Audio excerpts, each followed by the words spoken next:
I'm in my hotel room now in Denmark, but yesterday evening I was at the Parken Stadium as the New Saints FC trained ahead of our game later today.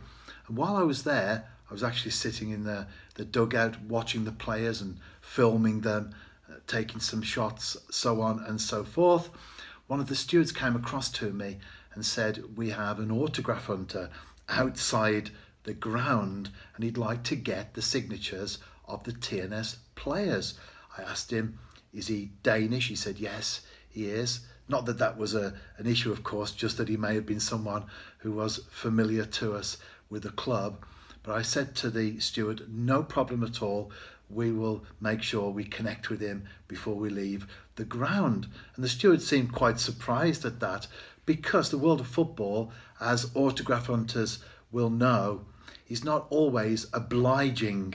Sometimes clubs and certainly individual players will actually avoid those who want to collect autographs and photographs, selfies, all that sort of thing with the players. Anyway, the steward went off, and 5 minutes later he came back. He said, "We have more now.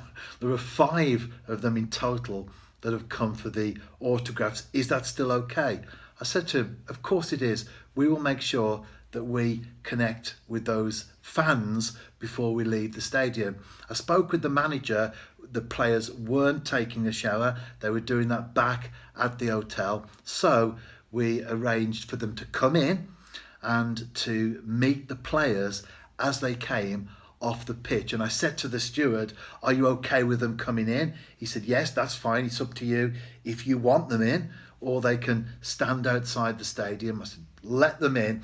And then as the players came off, they signed the autographs. And although the autograph hunters weren't children, a lot of times we associate that with children. They were grown adults. You should have seen the smile on their faces as they collected the signatures of the champions of Wales. And when everyone was done and they were all sorted, they all came over and shook my hand with massive beaming smiles on their faces. And where I'm going with this, I've just told a story, a narrative, but where I'm going with this is that most of us have some sort of authority at work. It may be very limited, it may be quite extensive, but why not use that authority or power that we have to be a blessing to people?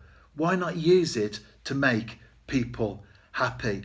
I think in football especially, there are lots of disappointed autograph hunters, lots of disappointed fans, but we can't account for everyone else, but we can account for ourselves and do what we can to make sure that we leave positive footprints behind us. And whatever it may be, use that authority that you have, whether it's work or some other related area that you're involved with, to be a positive blessing into someone else's life. Not only do you bring a smile to their face, but actually you feel good yourself. It's always better to build people up than it is to tear them down. So that's my little story from Denmark with the autograph hunters, but also a challenge there, a life lesson for all of us, a principle to live by. Do what we can to help other people. I'm a great believer, a firm believer in the fact that we reap what we sow. Sow seeds of kindness in the lives of other people, and we will definitely reap a harvest of blessing ourselves.